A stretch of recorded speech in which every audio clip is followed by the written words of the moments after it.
Hi, it's Hans at ahappierman.com. Today's topic is verbal abuse is never acceptable. Well, I have a handful of videos around verbal abuse, and I even wrote a book about verbal abuse or being the underlying reason of why I left my wife.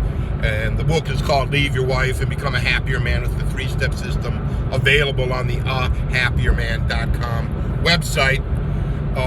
But I've gotten a lot of comments on the verbal abuse videos, but I got one recently, and it really kind of took me back. And I had to think about this one quite a bit right before I responded, and I guess the comment had to do with, is there some reason that me, Hans at ahappierman.com, was I susceptible to being verbally abused because of some childhood issue or situations or circumstances in my life that would cause me to be, let's say, an easy target for a verbally abusive person. And yes, there were things in my childhood that were less than ideal. There were people who were tough on me at certain times. The normal bullies and teachers and coaches and all of that, and just the circumstances of what I felt, how I felt about myself, low self-confidence, low self-esteem, for a variety of reasons. So yes, I probably was susceptible to verbal abuse, whereas a much stronger person, a much more aware person, a much more together guy wouldn't be so susceptible to verbal abuse.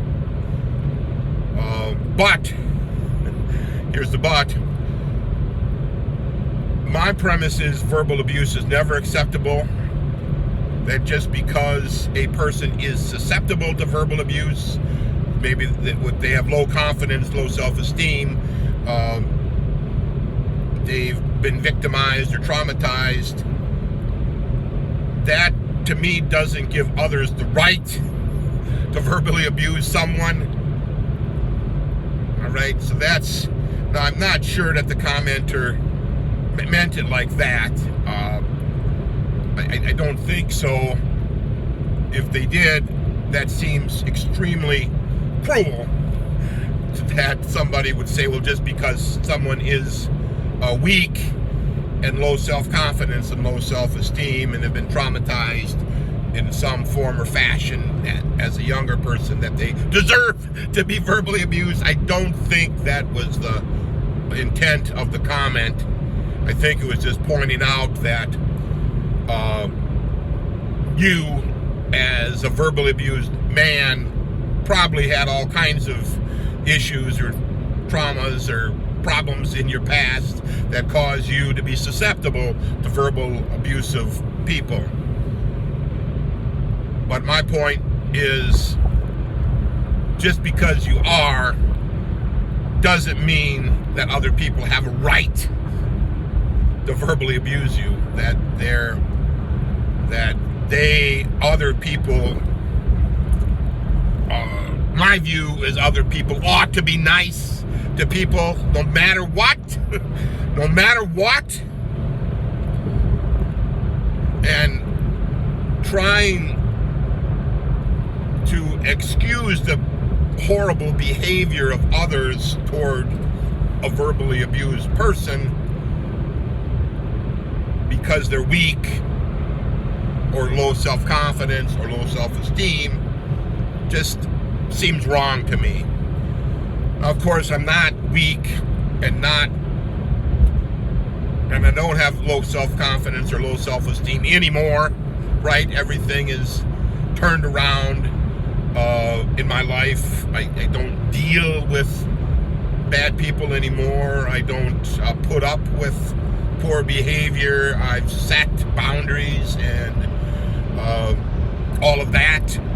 And all of that is a very good thing to do in your life. Perhaps you as a man have to get back to that at square one. Set firm boundaries of what you will allow and permit in your life. But I still think, so that's good, right? That's good, solid guidance that you can incorporate.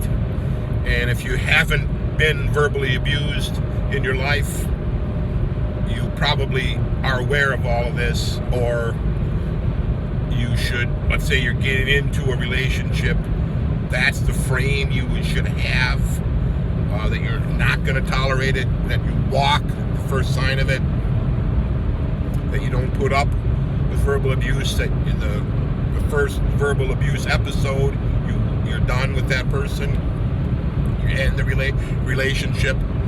But I'm speaking more toward the men who are in a verbally abusive relationship and they don't know which way to turn, and they don't know a way out, and their life has been turned upside down, and they lost all their confidence, they lost all their self-esteem, they are afraid of the future because of the financial ramifications of divorcing and what might happen to the children, and all those fears are entirely real, because all of that will happen to you when you leave your verbally abusive wife.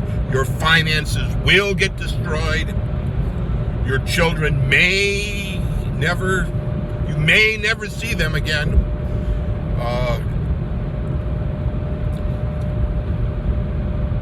But you have to try to look out for your life. Now, in my case, my children did see me, and I was firmly in their life afterwards, after I left. And my finances, yes, were totally destroyed, but I'm rebuilding them over time. And while I wish I was rich, I am not. When you get divorced, you take an enormous hit on things, and it's going to be tough to come back financially. But your life as a verbally abused man is going to be so horrible that you have to give this some serious consideration. If you come from the frame of being verbally abused is never acceptable, and I cannot tolerate it, and I'm not going to deal with it, and I'm going to leave a wife or girlfriend or live-in lover who verbally abuses me, your life can go skyrocket in happiness that like mine has. But you just are going to have to get into the frame of verbal abuse isn't acceptable. You cannot stay in that, my parents verbally abused me once in a while, my teachers did, my siblings did, my friends did, the coaches at school did, whoever did, right? Or maybe they abused you even worse than verbal abuse, which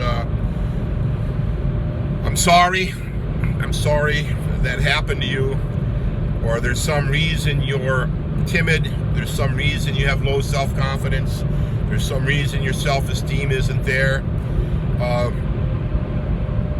But that doesn't mean that you should be verbally abused. Can you kind of get what I mean about this? That being verbally abused has to end, and I think the only way it will end for you is by leaving that person. That expecting someone else to help, like her, to stop, that doesn't seem to be any evidence that that ladies will stop. There doesn't seem to be any evidence of someone stepping in and helping you. My point of these videos and my website at happierman.com and my book, Leave Your Wife and Become a Happier Man, the 3-Step System, are that you have to help yourself. You have to leave, and then you have to start to rebuild your life. But you start with the idea that verbal abuse is never acceptable. All for now.